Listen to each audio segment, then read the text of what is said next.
Developing a realistic living budget during retirement is essential. I can see you now. Your kitchen table is full of papers, bills, invoices, spreadsheets that you've created. You're trying to anticipate how much you're going to spend in year one of your retirement. You've allocated for groceries and gas for the cars and utilities and maybe a little bit of travel. Maybe a few years down the road, you're anticipating a replacement of a car. Good job. But the real challenge is not identifying all the expenses that you can see, but instead the expenses that you don't see. In today's video, I'm going to identify 7 hidden costs that you might be overlooking at your peril.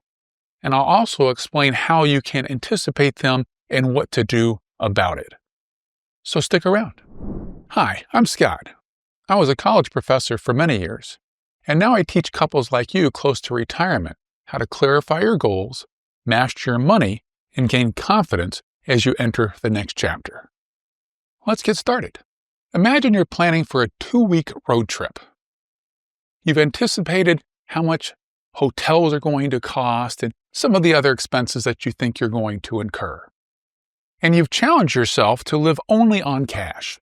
So you've gone to the bank and you've got out a nice collection of crisp $100 bills and $20 bills, and you set off on this 2-week trip.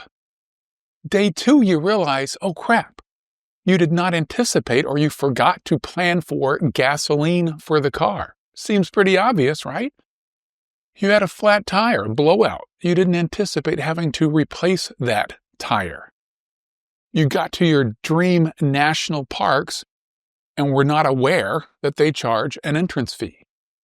All of these things can add up, so that by you get to day 10 of your 14-day trip, you discover you've run out of money. You've either got to cut your trip short or greatly curtail what you're going to do. Well, we don't want that to happen for your retirement planning. So let's take a look at 7 expenses that you might be overlooking and how to anticipate them and what to do about them. Cost number 1 is healthcare gap. Now, if you're retiring before age 65, i.e. before Medicare starts, you really need to be aware of how much health insurance costs. These could be hundreds of dollars per month or even more.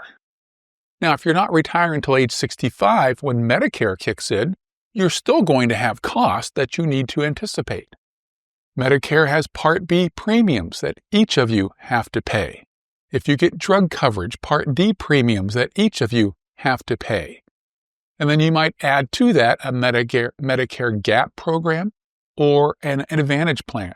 So either way, there are going to be expenses for healthcare during retirement. Fidelity recommends that you anticipate about $6,000 per person or $12,000 for each year of retirement. Sounds like a lot. Well, what can you do to be better informed, especially if you're retiring before age 65, is go to healthcare.gov. There you can search for private insurance plans, part of the ACA plan, to figure out what will you have to pay before age 65. Now, I did that recently for fun for myself, and they asked for my age and my health status and my zip code, and they populate several different insurance plans I can choose from, and they show a monthly premium.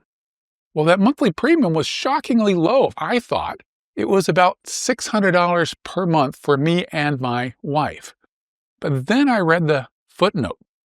That included a substantial tax rebate as part of the ACA program. So be aware that if those programs, those subsidies don't continue or they're changed in any way, your monthly fees are going to be much higher than what it looked like in the first place. So do your due diligence, search for what the plans will be before age 65 and after age 65, and include that in your plan. Cost number 2 is income taxes. Now, just because you are retiring does not mean income taxes are retiring. As you start to withdraw money from your investment accounts and you start to draw Social Security, maybe you receive a pension, all of these things are probably going to be taxed at the federal level and maybe or maybe not at the state level.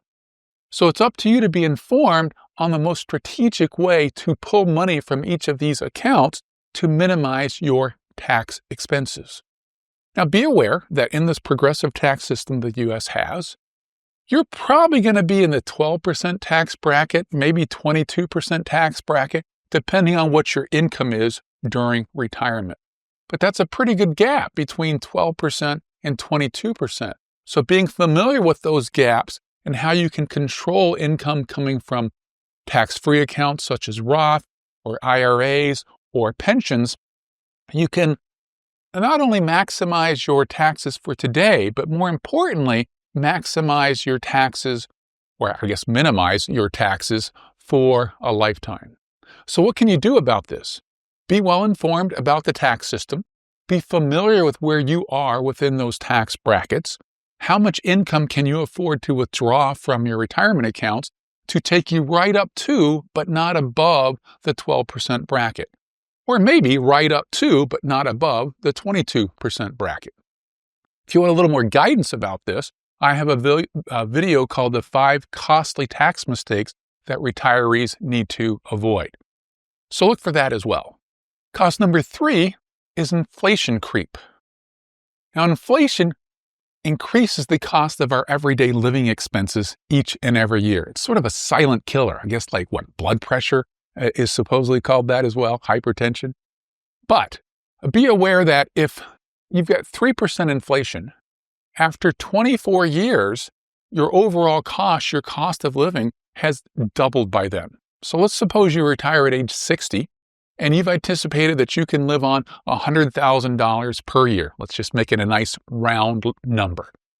That means in 24 years or by age 84, that same standard of living is going to cost you $200,000. What can you do about it? Well, if you're using a retirement calculator, which hopefully you are, make sure you're checking the box to account for inflation. If you have a field to check, maybe insert 2.5 to 3% for inflation. But more importantly, what you can do to reduce the effects of inflation is to make sure your investments are still investing heavily in stocks. Since stocks have a chance to grow faster than fixed income or bonds, you want to avoid the temptation to get extra cautious in retirement. When you retire, you might want to feel like, well, I want to reduce my exposure to stocks because I don't want to lose my money, natural tendency. But we need to keep enough stock investments to keep up with inflation. So if you're familiar with portfolios and stocks, it's 60% stocks, 40% bonds is pretty typical going into retirement. So avoid getting fewer stocks than that. Otherwise, you might not be able to keep up with inflation. I help couples anticipate these hidden expenses and other potential pitfalls. We work together for a flat fee to identify exactly when you can safely retire and what you need to do between now and then to make that retirement happen. To learn more about me and my process, click on the link down below, look at the website, and then schedule a free introductory call. Hidden cost number 4, long-term care. Now, this is the really big unknown. As you know, that some people, when they get older, have to maybe go into a nursing home or bring in care from outside sources. And this expense, we just don't know if it's going to happen to you, and if so, how much you're going to have to spend. So the best that we can do is put some realistic placeholders in the budget. So for example, we know that about 70% of retirees need some kind of long-term care.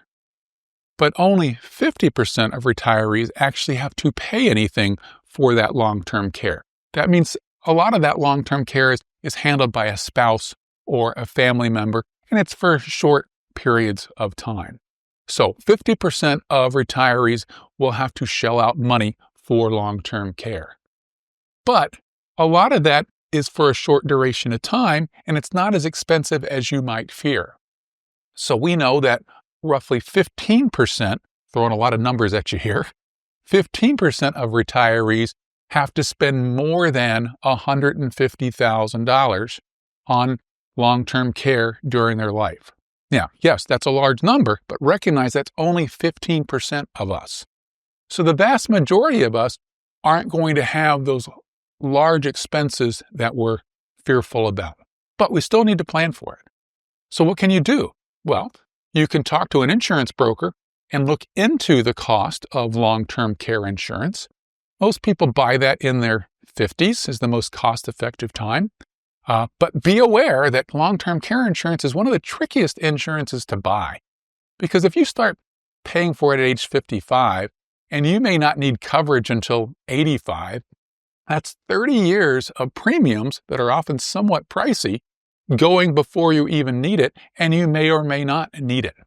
So, tough decision on where long-term care insurance is necessary or not, but only about 7% of retirees have chosen that as an option. But what else can you do? You can put a placeholder or put money off to the side in a separate account. Now, this is called mental accounting. So you don't know how much you're going to have to spend on long-term care, or if at all, but you don't necessarily want to pay insurance premiums each and every year that never get used. So at the beginning of retirement, you could put in a certain amount, $10,000, $20,000, $50,000, into a separate account that's going to continue to grow, maybe in a Roth account, or a portion of your Roth money could be used for this. Since you're not going to need this money, hopefully for the next 20 or 30 years, you can afford to be a bit more aggressive and have a higher percentage of stocks for these investments. That continues to grow over the next 15, 20 years. If you need it, it's there. If you don't, then you can start to use it for other purposes, for legacy goals, for charity, for support of your kids. Hidden cost number 5 are home repairs. So you've lived in your home for a while, maybe the mortgage is paid off, let's hope so. But things will continue to go wrong, as you know, as a homeowner. You have to replace your roof every 15 years. You have appliances that go out, that pesky hot water heater or HVAC, or maybe you want some remodeling. But just general maintenance itself has a recurring expense. So make sure you include that in your budget. Maybe it's $2,000, $3,000, $5,000 per year that maybe you don't spend in this year, but next year you spend $10,000. So it averages out. What can you do? Just make sure when you're putting your budget together, you put a line item in for home repairs. Hidden cost number 6 is support for family members. So maybe you're big-hearted and you want to help out your kids, your grandkids. You want to help your kids make a down payment for their first home. Being generous is great, and by all means, we want to do that. But we've also got to be responsible about that. Just like the airline stewardess tells us to make sure that we put on our oxygen mask first, we need to make sure we're taking care of ourselves financially as well. So you don't want to necessarily be responding to everyone's request and or their immediate, quote, needs for help. If you can afford it, by all means do it. But otherwise, be a little cautious. And I recommend, what can you do? You can establish a gifting fund or a support fund. So each and every year, a budget of whatever makes sense for you, whether that's $1,000 or $5,000 or $10,000, whatever that happens to be. But this at least helps you keep your budget in line or intact and not get sidetracked with other people's emergencies. And the 7th hidden cost is overspending in early years of retirement. When you first retire, that's when you've got this pent-up desire to travel, maybe buy that RV, do some home remodeling, remodel that kitchen, add that Four Seasons porch. And that can be well and good as long as you plan for it. So when you're putting together your budget, those early years that we call the go-go years, add extra money for what I call fun money. So your budget's going to include your basic living expenses, whatever that happens to be, for each and every month/year. But now we're going to add to that discretionary fun money for all these items. Try to put some specific dollar numbers to this extra travel or buying that second home or vacation travel, whatever that happens to be. But as long as you've got 2 separate numbers, then as you're putting together your feasibility, will this plan work? You might have to adjust that fun money up or down, but your basic living expenses have been accounted for. So there you have 7 hidden costs that might erode your retirement plan if not anticipated. But now you're informed, make sure that you include it in your plan. If you like this video, make sure you like and subscribe it so you can see future videos about how to retire smarter. Until then.